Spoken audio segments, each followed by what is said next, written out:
I think we have a lot of agility in our go-to-market decisions where we will, launch something or, focus on some go-to-market initiative and, in a quarter or two, if it's not trending the right direction, kill it or Yeah. pivot from it. So I think there's a bit of that. I mean, easier to do at our size than if you had like, 50,000 employees or something. Right. But yeah, I think the name of the game, I think, in go-to-market these days is to have that agility and flexibility so you can move as the market's moving. Hi there, this is Vijay Damojipurapu, and you're listening to the B2B Go-To-Market Leaders Podcast.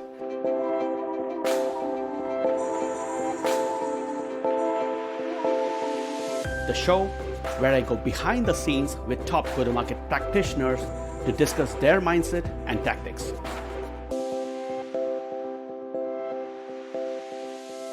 Hi there. Thank you once again for tuning in to the B2B Go-To-Market Leaders Podcast. Today, I have yet another amazing guest.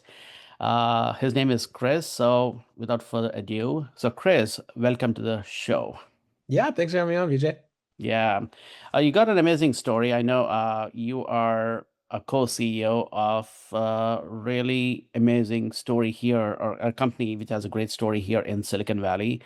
I'm sure you're going to share a lot of those history, origins, what you guys are doing, and I'm sure a lot of value for the listeners. With that as a context, I always open my show with this signature question, which the audience love, which is, how do you view and define go-to-market? I think of it probably the people and processes that drive revenue. And I specifically like to think about it outside of just sales and marketing, but also think about it post-sales and kind of the land and expand motion. I think oftentimes people think go-to-market as just more top of funnel, but I think there's lots of revenue to be made and lots of reasons why marketing and post-sales expansion is important in your go-to-market effort. Yeah, very cool. So I've had the good fortune of speaking with over 80 go-to-market leaders on this podcast. And it's very interesting how each person views go-to-market. And you're in like the top 25 percentile where you didn't omit certain functions. So Yeah. more often than not, when people talk about go-to-market, they over-rotate and emphasize on sales. Yeah. That's first and foremost, right? Versus you mentioned marketing, sales, but you also mentioned post-sale. Yeah. Which is a big mindset shift that is happening now, which I hoped it would have happened much earlier, but it's like the waves, right? And to your point, you also mentioned it's just not top of funnel, but it's across the entire customer journey and life cycle. Yeah, I think like you said, I think it pendulum shifted pretty far, a bunch of years back where everyone was focused on ARR and growth at all costs. And I think when many companies started to look to see how do they, do more with less, or how do they be more efficient, it started to make sense to pay attention more to that customer base for expansion and engage that customer base more as another lever. So I think that is, at least from what I'm seeing, was a big driver of this. Yeah, so spot on. I think you're the second person in my recent memory who's actually saying the exact same thing, which is it's always like a pendulum shift. Mm-hmm. Not like people have ignored, but they've paid less attention to post-sale. Yes. So question to you, I mean, if I think rationally, and typically rational, logical thinking doesn't apply and doesn't win more often than not, right? So if I apply a very rational mindset, I wonder why that is not always the case, where the go-to-market teams are not focusing on post-sale. I mean, not just go-to-market teams, but even CEO and leadership teams. Yeah. Why is that the case? So I would say, there's probably a bit of like industry and business specifics here. I mean, I would say, speaking on behalf of kind of like the Silicon Valley or just, B2B tech SaaS world, Yeah. I think when you had this growth at all cost mindset, you were really able to funnel in as much money as possible to show growth in revenue. And the easiest way to kind of rationalize that was just trying to drive more top of funnel into new business ARR. Yeah. And if that number, new ARR, doubled, tripled, quadrupled, 10x, then it was easy the next year to go back and get more money, and Yeah. then the next year to get more money, and the next year to get more money. Right. And so in that mindset from kind of the ZERP era of 2015 to, or the early 2010s into 21, it was just so easy to do that. You could just focus on that. And I think that's where now, when people are not focused on raising as much money as maybe they were before, they're looking at, well, what are all the other possible ways we can make money and keep money? And that's where people have to think a little bit more holistically. Yeah, I mean, I'm going to challenge you a bit over here, Kris. I get it from an investor point of view, and as a CEO, obviously you're looking for that next fundraise, right? And you need Yeah, to show proof point and milestones to the investors for the yeah. fundraise. Uh, but having said that, isn't it quote unquote easier to expand, cross-sell, upsell, and focus on retention, which will eventually drive up your NRR and which will eventually make your company that much more valuable versus constantly it's like a top of funnel, let's get more new logos. I would say in theory that sounds good, but I think when you think about like the marketing machine that's driving where they're spending their time, Yeah. a lot of marketing, it's easier to spend their time kind of in the top of funnel area because there's less, they can control their own destiny. They don't have to work across, stepping on toes on an account where Mhm. you might have a big logo and you don't know who you're working with, or you have to Right. look at CRM data to be very specific on who you're trying to drive expansion to, versus a net new account. You can just, kind of blast and put all of your effort into driving, activities, ads, etc. So I think in theory, it seems easier to go back and expand an account, but a lot of companies have built this motion of like marketing is really good at top of funnel. Then you have this SDR motion that's really good at top of funnel. Then you have these AEs that are really good at pushing those deals through the funnel fast, Yeah. versus the account management motion is, I think some companies are starting to use SDRs alongside the account managers, but in general, that motion I think is not as streamlined Mhm. as maybe the top of funnel motion is. Yeah. So from my vantage point of view, because I work with a lot of companies across the different revenue stages, Yeah, and I so wish, I mean, to your point, yes, I get it. For marketing, it's easier to focus more on the top of funnel.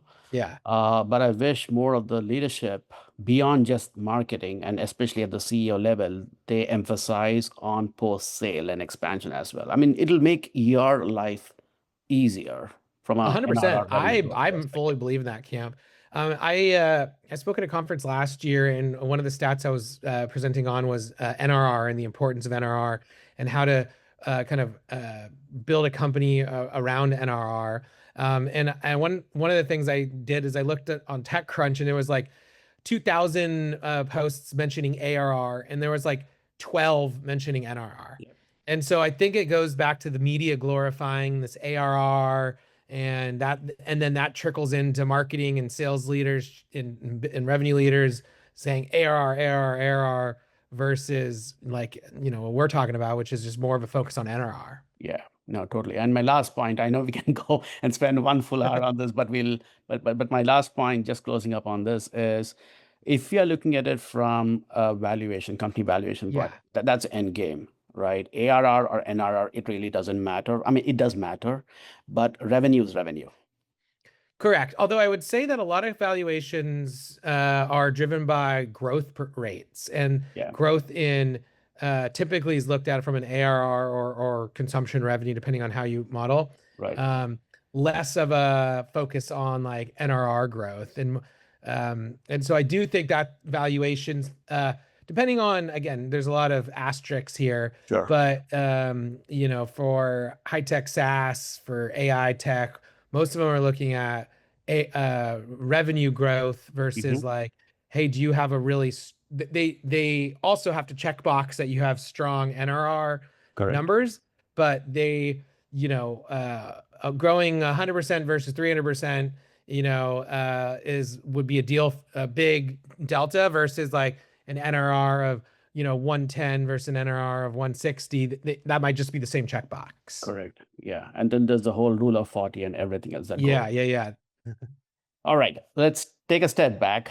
Great start to this conversation. Uh, it'll be great if you can share with our listeners your career story. Like, what was your first real job, or even unreal job? It doesn't really matter. But what led you to what you're doing today here at Sendoso? Yeah, I mean, I guess I'd say I'm probably an entrepreneur since birth. I mean, remember mowing lawns as a kid, selling mistletoe near our Christmas tree farm near our house growing up, buying and selling baseball cards. I think I'd always was kind of that hustler mentality. I mean, in college, I started a company, got some funding from the university, was able to sell that company for a little bit right out of college. Then went into sales for a few years. And then while I was at a company called TalkDesk, I had seen this opportunity where I thought email was becoming more saturated and more spammy with the onset of all these email sequencing tools that popped up in kind of 2015, 2016 timeframe.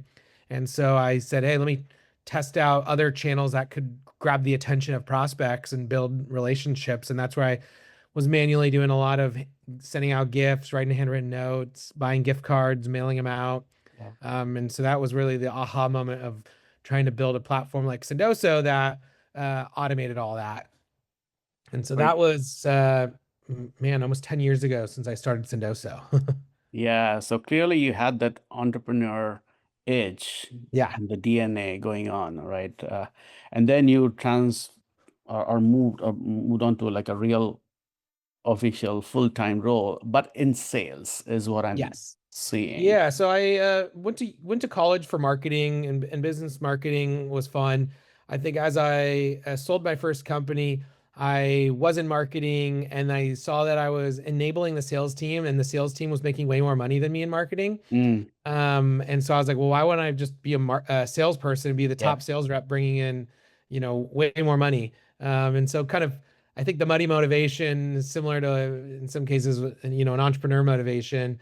And so that's where I shifted into being in sales. And I think that was when I was like very early 20s, where I wasn't ready to go back and start a new company. I, had the mm, entrepreneur spirit in college, but you only know what and then once you have to pay rent and start living in a big city, yeah, it's a little bit harder to go jump into, starting a new company again. yeah. So what was the jump like for you from starting your own company? You sold it, Yeah. and then you realized I need to get a real job, Yeah. and you decided about why, you shared why you want to go into sales. Yeah. What mindset shift did you have to make for that? Well, I mean, it was a bit of like one, I knew upon selling the company, I needed to do a job at their company. And so like, Mm, what did I like doing? Besides building product, the other thing I love doing is talking to customers and, mm, getting new customers in the door. yeah, And so I think sales was that kind of natural area where I could excel at. And so, it was kind of just like made sense, started doing it, loved it, and then just kept loving it. very cool. And then, so that was the time when you were at Yapstone and you were like a Correct. regional sales Yep. director. And then you moved into other sales roles. And I think you alluded to this earlier, Chris, when you were at Talk Desk, you mentioned about handwritten notes and sending it. Let's double click. We need to expand on that story, Yeah, because yeah, that's yeah. what led you to creating Sendoso. 100%. So, at 2015 time, well, I would say like in 2012, which, almost more than a decade ago, or almost 15 years ago, mail merge in email was like hard to do. Yeah. Like it was something where you either Outlook had like a very early version of mail merge through like Microsoft Docs. And then there was this like spreadsheet mail merge tool that came out early through Google Sheets. But also, it was oftentimes I'd have to go and use data loader to export a bunch of contacts from Salesforce and then, get all that information, put it into a spreadsheet, mail merge it, then put it back into Salesforce. So that process was hard, but it made it so that my response rates were really high because not everyone was doing mail merge. Everyone was sending out 10, 20 emails a day. Meanwhile, I'm sending out like 200. And really, that was like my competitive advantage. And so I did that for you know, 2, 3 years where mail merge was like why I was crushing my number. But then when Yesware, ToutApp, SalesLoft, Right. Outreach, all came on the scene, it was like, well, everybody, anyone could send out 500 emails a day without even blinking an eye. And so then people stopped responding to emails as Yep. much. And so then I was like, well, what else could I do to get people to respond to me and grab their attention? And so I said, well, this other channel, direct mail and gifting isn't saturated. Right. Barely anyone's using it at the time. So let me try that. And so I was testing that quite a bit, grabbing swag from our swag closet in the office and boxing it up, mailing it out, Yeah. being on calls and like learning that someone has a dog and I'd go get a dog toy from Amazon and mail it to them, or writing handwritten notes, trying to grab people's attention or thanking them, buying people coffee remotely through sending Starbucks cards. And it worked really well again. So it was kind of like, Mm. ooh, cool, I got a competitive advantage again. Let me do more of this. But it was just way hard to execute on. It was packing boxes at 8 p.m. at night. And that sucked. And expense reports and tracking Right. links and trying to find address data and all that stuff. And so I just dreamed up of a platform that did it all for me. Very cool. So it is the common theme that I'm sensing is what was your competitive advantage Yeah. to deliver and beat the sales numbers? Yeah, Initially, it exactly. was the volume of emails which you could do. And maybe you're partly to blame for all this I email know. deluge and people not wanting to see cold emails anymore. But that's a sidetrack here. But you identified the next mode, Yes. which is the physical gifting, Yeah. right? So curious, like how did you even get their addresses initially? Yeah. I mean, in the early days, it's more just like getting them through data providers, the Zoom Infos of the world, where you're just like getting office mailing addresses. And I think pre-COVID, the majority of people I was selling to were in office. And a lot of our customers at Sendoso in the early days were happy to send offices. When COVID hit, we had to pivot a little bit and offer the ability to confirm someone's address, saying, Right. "Hey, Kris, is this the right address I'm going to send to you? You might be working from home," and that was very effective and still is effective today. We've since innovated on that even more and launched an AI smart delivery feature that will triangulate and say, "Is Kris close to one of the known offices?" Based on LinkedIn and other data. Yeah. If he's not, then should we opt to send it to his house? Should we opt to send, if he's close to the office, should we send it to the office? Can we provide that address for our customers? So we have, some functionality now that helps our customers figure that out. And that's been really helpful. Very cool. So let's go to the transition mode. So you are in your early days of Sendoso. Yeah. I mean, obviously you had the advantage that you had the sales DNA Yeah. and you previously built a startup and a company and sold. But walk us through that initial 3 to 6, 9 months. What is the concept of ICP? How did you approach and how did you build that first revenue Yeah. growth? For me, we were selling before the product was even ready. I was itching to get revenue. I think that really helped us because we were not shy, my co-founder and I, to go talk to customers. My co-founder was also an ex-salesperson, so we hit the phones. We used our product, or in the very early days, we were customer number one. We were out speaking at conferences. We were not, doing everything we could do to drum up business. So for us, we knew we had, what I would say product market fit. And we knew we needed to move out of founder-led sales because we were too good at it, I Yeah. guess maybe to one way to think about it.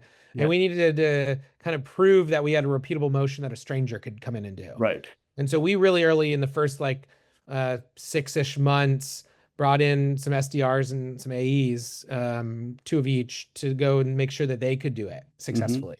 Yeah. And I think once that was successful, then we really knew we could pour fuel on the fire. But one of the learnings in our early ICP is I thought I was going to be selling to sales leaders because I was a salesperson. My boss was a sales leader when I started the company. And we quickly realized that there was going to be a mixed buying committee of marketing leaders and sales leaders. And so that was like a kind of a semi-pivot of our original ICP. And it's kind of remained the same to today, is like selling into, CMOs, CROs, we go down and sell into SDR leaders or, customer success leaders, RevOps leaders, demand gen leaders. Yeah.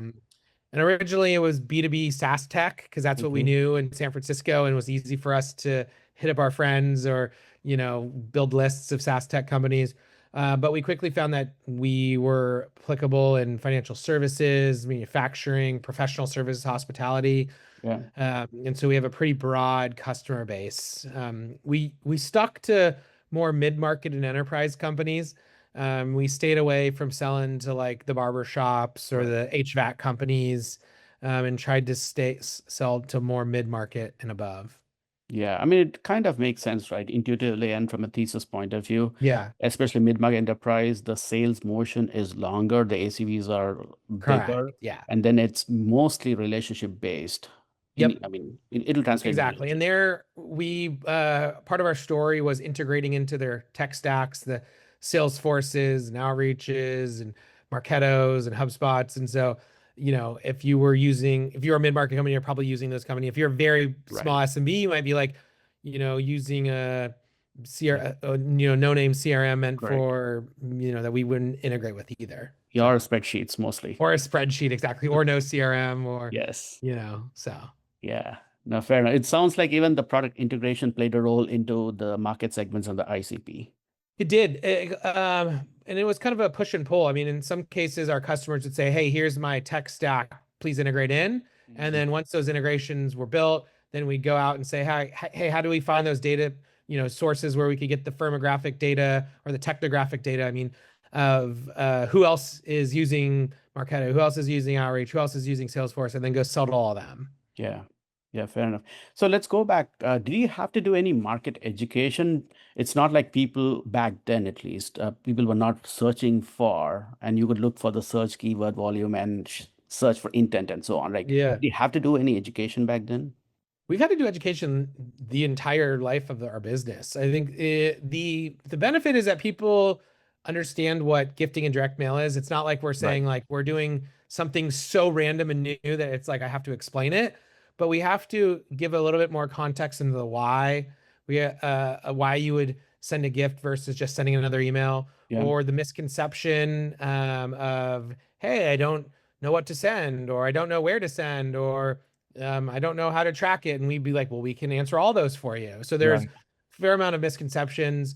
Um, and I think when we first got started, it was even harder than it is today. And that people are like, I'll just send another email. And like, if I send another 100, another 1,000, I'll get a few responses and that'll work. Yeah. I think, today it's even worse out there for email land where they're like, okay, you got my attention. Our, email isn't working as well as it used to. We need to add in direct mail and gifting to drive response rates. Yeah. Yeah. Fair enough. But there is a fair amount of education on thinking about a strategy. How do you integrate into your SDR motion? How do you integrate this into your demand gen or your field marketing programs? So I think it also really helped us because we would create a lot of thought leadership content, and now that's coming back and helping us win like the AI SEO race because we got such rich content over the last decade too. Yeah. Yeah. No, fair enough. So if you were to go back and explain like the 2 or 3 go-to-market levers Yeah. that actually where Sendoso you guys found real success, Mhm. what were those 2 or 3 levers and how did that evolve over time? Yeah, I'd probably say number one was outbound. We were obsessed with, kind of an SDR outbound motion from day one, and that continued to be a super reliable source of revenue for us in pipeline. Um, we've evolved that since to more of like an AI enhanced outbound motion, which we could talk about. But outbound number one, two was field events.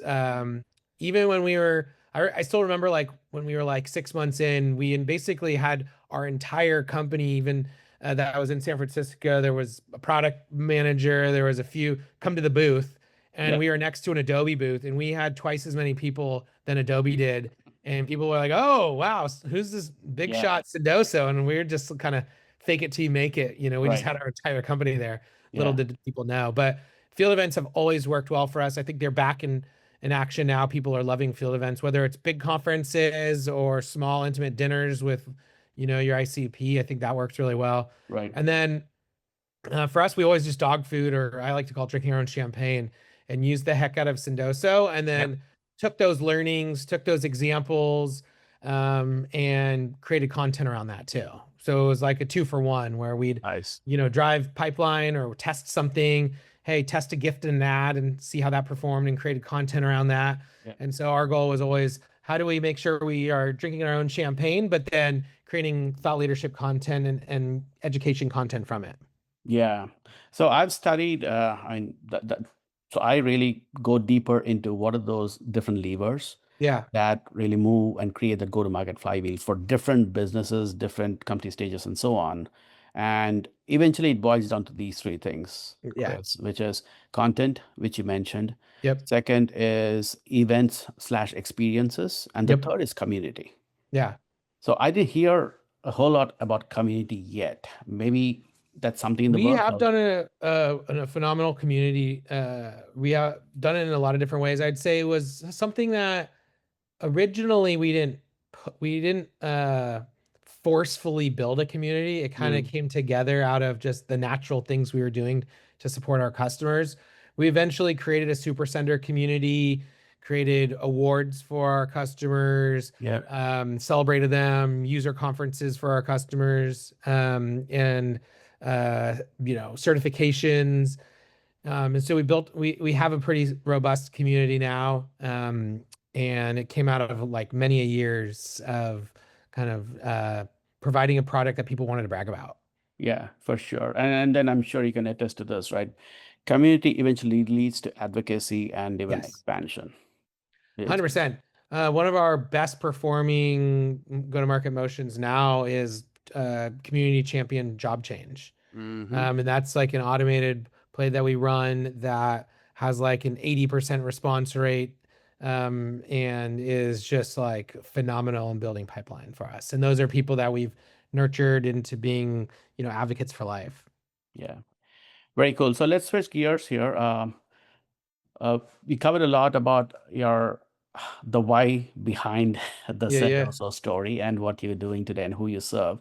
So it'll be great if you can share a go-to-market success story and a go-to-market like a pivot story as well. I'll let you choose which one you want to start with.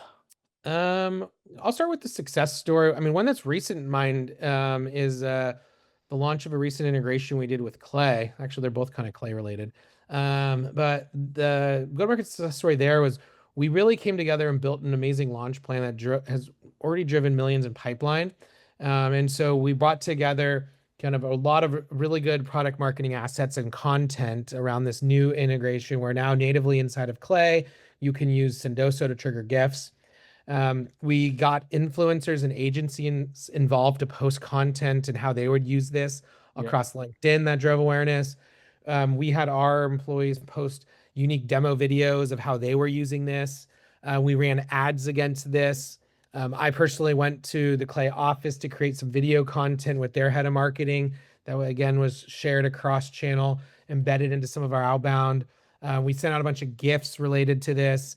And then we did a really good job of enabling the org on what were all the benefits of this so that they could sell the value of this too. So I think that was a good example of a product launch that then turned into a good amount of go-to-market pipeline for us. Yeah, and product in this case was Sendoso integration with Clay. Correct. Yes. Got it. Understood. Yeah. Fair enough. So that was a recent success. On the pivot, I would say, we pivoted 2 years ago. I'd say recent-ish because it's still a hot topic. We pivoted a very human-centric SDR motion that was heavy in manual tasks and sizable, I think about 40 people on that team, down about a quarter of that size, but all AI enabled. That's producing more pipeline now. And so that was a huge shift. There was about 3-ish months of kind of taking a step back and like losing, like missing our number to then run 10 steps faster, and how we reorchestrate our outbound go-to-market motion and pivot away from heavy amount of heads doing manual tasks to more of a go-to-market engineer structure that is orchestrating outbound. And then our SDRs are very specifically taking prioritized actions thereafter. And so that was a big pivot from what we were very early known and focused on, which was building this massive outbound engine. And then how did we modernize it to meet the, new needs of AI? Yeah. So what was the driving factor? I mean, yes, there's this whole noise around you need to be AI native or AI first. Yeah. Like, what is that approach, the struggles? It'll be great if you can share that lessons. Yeah, so this was timed with the looking at kind of the end of the ZERP era, beginning of the our investors said you guys should look towards a path of more profitable growth and growth at all costs. And so we looked at where were there inefficiencies in our go-to-market system. And one of them was just analyzing, a lot of our SDRs were copying and pasting contact information. They were manually writing, emails that they were, copying and pasting things from. Yeah. They were, using, searching for data versus like having it in front of them, Right. So there's just a lot of inefficiencies. And so we said this was one area that we think we could apply a layer of AI on and see some really effective results. I think there was other parts of our go-to-market stack where we could squint our eyes and say AI could like be a nice to have here, but this was like a must have. Fair enough. Yeah, and from a implementation and ideation perspective, yes, there is a need or some of the steps in the workflows that can be automated, Yes. simplified using AI. Uh, did anyone in the team lead this initiative, or did you have to lean on external consultants or others to Uh, accelerate this process? so we led the initiative and said, hey, we know what we need to do here. But we did bring in an external consultant to help spin up Clay for us, an Mhm. agency to run that so Yeah, that we could focus on the process, the content, the people, and not have to be bogged down with some of the technical complexities of Clay. But it worked out really well because we had a kind of a small Tiger team taking on these different tasks yeah, around how do we rethink about the org design? How do we rethink about the content? How do we think about, all of the data integrations we need to make this work? And then how do we, start forecasting better too? yeah. And sounds like going back to the origins and why you had to go down this path, which is the ZERP era coming to an end and you had to be more profitable, was a mandate from the investors. So looks like that increased your profitable and gross and net margin. Exactly. Exactly. Yeah, very cool. Uh, a different topic. Sure. You have a very unique structure in the sense you have it's a co-CEO setup. Yeah. Not many companies have that. I mean, Salesforce is the most popular. And I believe Netflix recently were Hmm. trying it, or they still have Spotify. that. There's a bunch of companies that have tackled, but it's definitely like in the less than 10% of companies kind of Absolutely. So have it. walk us through the thought process. Why did he go down this path, and what's working and what's not? Yeah, I mean, I think that being a CEO is hard. There's a Yeah. million things you need to do, and oftentimes you can only do so many things. And so, having a partner in crime that can divide and conquer, I think is the most critical area so that certain things like thought leadership content might be farther down the list if you have, urgent fires to put out. Yeah. And so if I can do some thought leadership content, he can put out some fires, or I can go Right. speak with one customer, he can go speak with another, Yeah. and we can still command that co-CEO title so that it lets our customers, it lets our audience, it lets our employees know that, both of us are, able to represent at the highest level. And it just ultimately allows us to do more. And so I think it's also similar, I think, to the early years of co-founders where you have two people that are going out and running in every direction, doing as much as possible to make the business successful. Right. I think with no need to check in. You're just like, as a co-founder, you both know that you can divide and conquer and just take initiative and get stuff done. Yeah. And I think that's as companies get larger and bigger and hundreds of employees, sometimes there's bottlenecks in that. And I think a co-CEO removes all the bottlenecks. Very cool. Interesting perspective. Now, do you have a COO as well? No, we don't have a COO. You could kind of look at it as this is like the CEO to COO Right. relationship in a sense. But it also up levels from just a COO. So Fair enough. Yeah. Cool. And then let's go back to I know there's so many topics we can really dive into over here, but one of the topics, and this is something that I'm talking to a lot of the CXO level and CEO level folks, which is what are those one or two things that is really taking a lot of your headspace? Yes, AI for sure will be the yeah. top one, but if you have to double click and triple click, like how are you thinking about AI within the organization and what it means for your organization? Yeah, so I'm pushing more of my time into AI. I think last year we kind of looked at AI as like, okay, how do we educate the team on kind of using what I would say is the ChatGPTs Yeah. and Claudes and of the world, and then how do we think about more like workflows that felt like we were using AI, like N8N, but it wasn't really true AI. This year, we're really putting together like how do we first kind of unlearn yesteryear's go to market and relearn this new AI first mindset. Right. And with that, how do we rethink system design? How do we rethink org design? Yeah. And then with the org design, how do we rethink about bringing AI agents in? And AI agents, I think, is a unique way for us to kind of personify and codify a set of tasks that can be done with the help of an LLM so that it's not like always an if this then that kind of workflow, but it's a hey, instead of hiring another product marketer, well, can we build an agent that can do weekly competitive win-loss analysis, or can do product launch functionality, or can we instead of hiring another field marketer, can we build an AI agent that can reach out and enrich all of our customer contacts based on locations and figure out which is the best to invite to which events and do that at scale all the time. Right. And so we're thinking about all these different things that we could be doing from top of funnel all the way into our customer stack and even into our operations, Mhm. where, because we have some complexities in how we help our customers build campaigns and supply chain, which is ultimately our product, but how do we service our customers better through AI agents too? Yeah. No, fair enough. I think I'm actually in my conversations with various folks in the industry, right? AI, LLM usage, it's like if you're not already doing it by now, Yeah. you're way behind. That's a Yes. given, right? Next step is this year, especially the focus is around AI agents, which means Yep. you need to be really clear on the workflows and see what can be automated and how. Yep.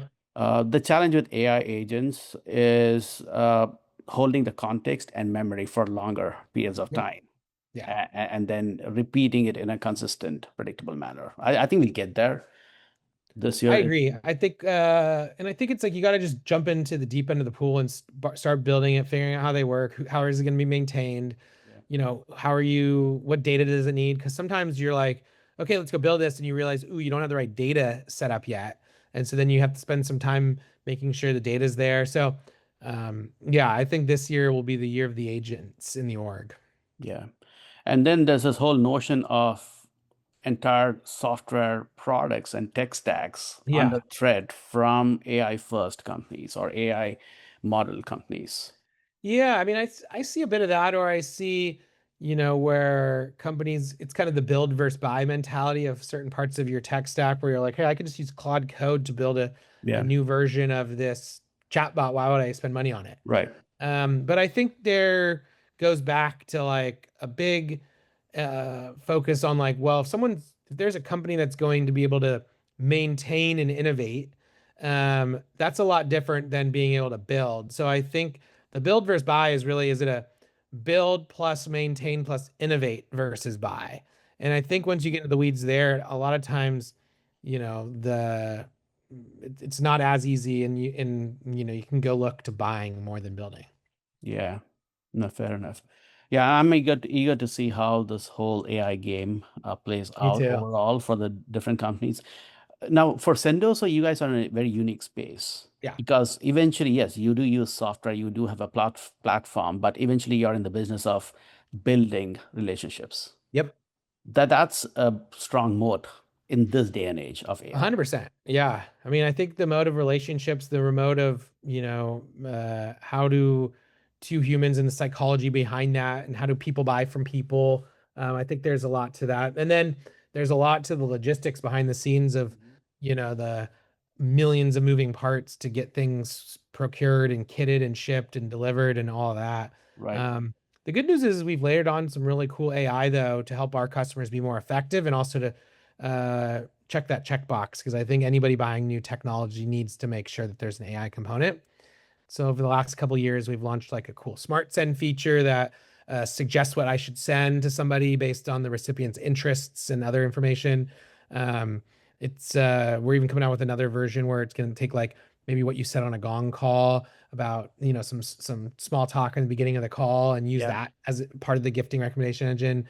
We have like smart delivery that helps with the address. We have smart messaging that helps with the message, smart signals that helps with when to send, and then all that's being baked into an agent called Oso that will do kind of an always on, more of autonomous gifting, either co-pilot or more of like a full blown autopilot agent. Yeah. No, really cool. I'm excited to see how you guys Yeah. take this wave or Yeah. take this wave for sure. So switching gears and coming back to the whole go-to-market design and system, Yep. right? If I were to look at the operating cadence of a company, Yeah. and you being a CEO, you have full end-to-end visibility across the go-to-market and even for the product Yeah. organization. So of course you have the annual planning, then Yep. you do the SKOs, you do Yep. the quarterly QBRs, and then the monthly, weekly check-ins that happen. Yep. Yep. Yep.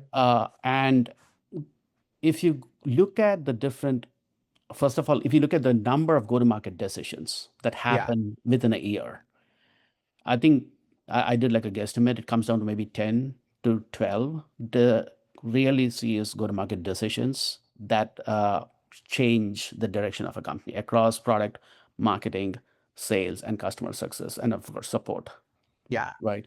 But out of those 10 or 12, it typically falls in the areas of like demand mix, your enterprise Yep. sales motion, your retention and expansion motion as well. And there are a few other org design, which you mentioned, and AI connects and crosses across all these threads. Exactly. Right. The question, what I'm leading up to here, Kris, is would you agree, or what is your take on like out of the 10 to 12 go-to-market decisions in a year, how many or what number are really critical for the leader who is tasked with those decisions? Gosh. I'd probably say like 75% of them are probably critical. There's probably some decisions where you could, even I think when you talk about the mix of your marketing spend, as long as you're agile, well, Mhm. I guess it depends on how you think about the decision. Like I think we have a lot of agility in our go-to-market decisions where we will, launch something or, focus on some go-to-market initiative and, in a quarter or two, if it's not trending the right direction, kill it or Yeah, pivot from it. So I think there's a bit of that. I mean, easier to do at our size than if you had like, 50,000 employees or something. right. But yeah, I think the name of the game, I think, in go to market these days is to have that agility and flexibility so you can move as the market's moving. Yeah. But what is your take on if there are some couple of go-to-market decisions where it'll take about 6 months plus for it to really send signals if it's working or not? Yeah, I think, And then if you were to go back in time, you are whoever that leader was, yeah, whoever was accountable for that, they wished they had a different insight yeah. back. No, I think like pricing and packaging is a good example of that, where it takes many quarters to actually see if pricing changes made a difference, or launching a new product line and how you're positioning that product line Yeah. could take many quarters until you really realize that there's enough data on it, or entering a new industry, a new Hmm. vertical. that can take many quarters or years to figure out if that's a good market. Because sometimes you even need to wait till the first renewal cycle Yeah. of an annual contract. So you might be a, you know, 6 quarters, 8 quarters until you really have the data points to tell like, is this a good strategy? So Yeah. yeah, I do think that decisions made, 1 year ago could be affecting what we're doing tomorrow. Yeah. And just closing the thought on that, do you think that really affects the credibility and even the political capital of that person who is responsible for that go-to-market decision? I mean, I think it does. I think as someone's making the call, but a lot of these decisions are like the ones I explained, new industries, Yep. pricing, product line changes. They're not made in a silo. Sure. Maybe somebody's spearheading it, but there's typically like a small tiger team around them that's helping provide data and insights and research, Yep. making it a more educated decision. And then ultimately it falls on usually the CEO, or in our case, co-CEOs, to go or no go if it's a Mhm. major decision. So I think if anybody, so I think you've got to, you know, hope that the gut instinct of your go-to-market leader is going to make the right decision. But hopefully it's backed by data and another larger team behind them. Fair enough. Um, you had a pretty impressive, you did have a pretty impressive journey for sure, right? And going back to your college days, you were an entrepreneur. Mhm. You built a company, sold, and then you were a sales leader, and then you transitioned into starting Sendoso. Yeah. So if you go or good to go back in time, like what were like the one or two moments which really broke you down? Yeah. I mean, I'd probably say like, getting my first customer at all student rentals in college was a big moment of like I had enough confidence that I was able to build software that someone was willing to buy. Yeah, I think that is like moves you out of being like a just an idea guy to like an executor. And that's something that is like a big aha. It's giving you confidence for the rest of your life in startup land. yeah, um, I think then going and starting Sendoso and raising, 150 million plus raise. I mean, I guess our first 10 million Series A was a big milestone and a big wow factor for me, because I was like, wow, investors are giving me 10 million to build right. this. At the time, that seemed like a lot back in 2018-ish, 2019. Now it feels like fundraising rounds are like in the billions at times, or hundreds of Yes. millions is Yeah, not even good the enough. scale has changed. Yeah, the scale has changed. I think hearing customer stories, like I'll be out, at a party or some event, and someone will come up to me and be like, Kris, I love Sendoso. Like it helped me book this meeting and close this big, huge deal. Right. And so hearing those and hearing the billions of pipeline have been able to impact has made it really special too. Yeah. So those are all like the inflection or the big aha moments. I mean, that Yeah. gives you joy, right? But what were the like maybe the one or two moments where it really pushed you to go deeper and really challenge your fears, beliefs, were you going Yeah. down the right path? I mean,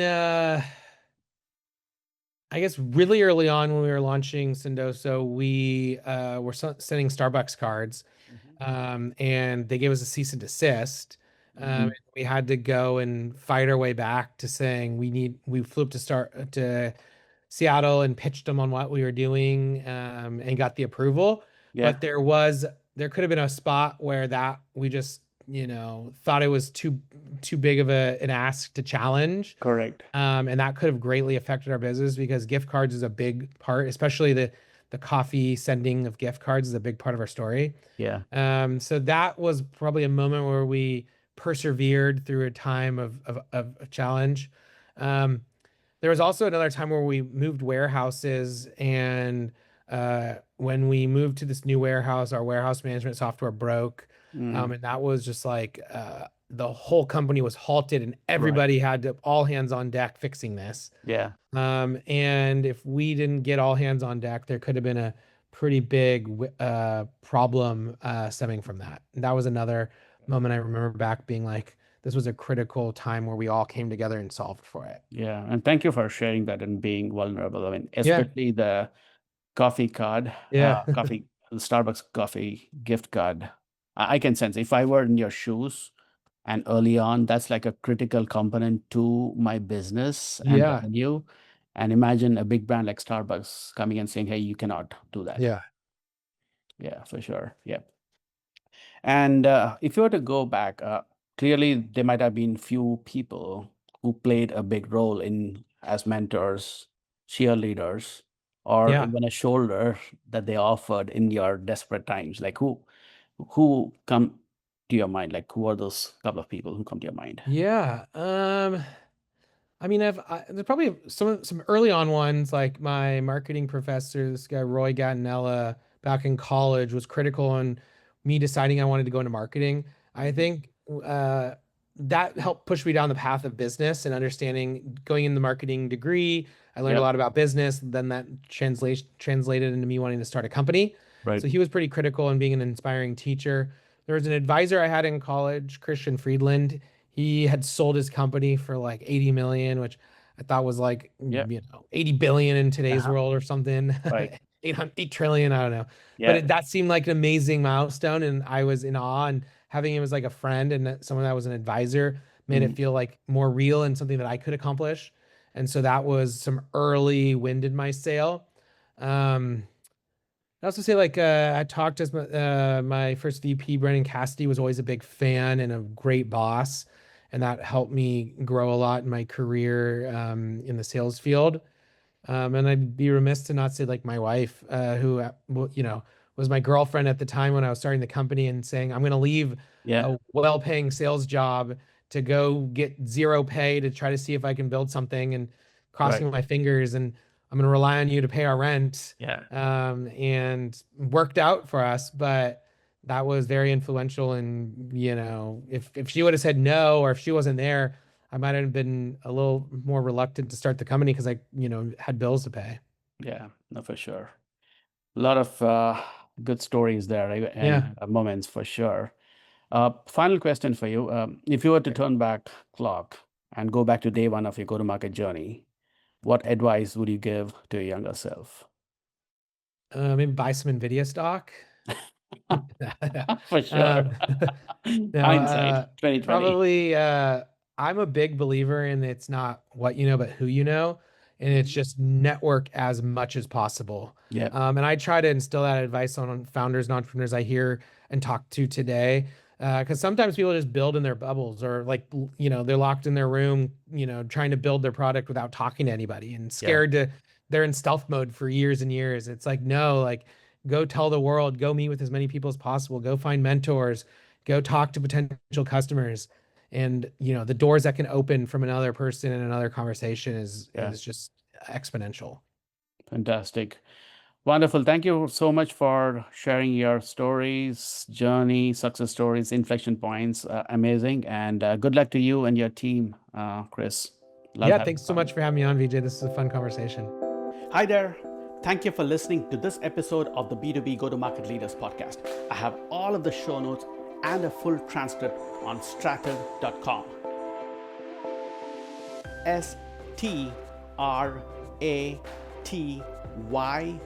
STRATYVE.com. Subscribe on Apple Podcasts or wherever you get a podcast. Leave a rating and a review. Your comments will help other go-to-market professionals find this podcast.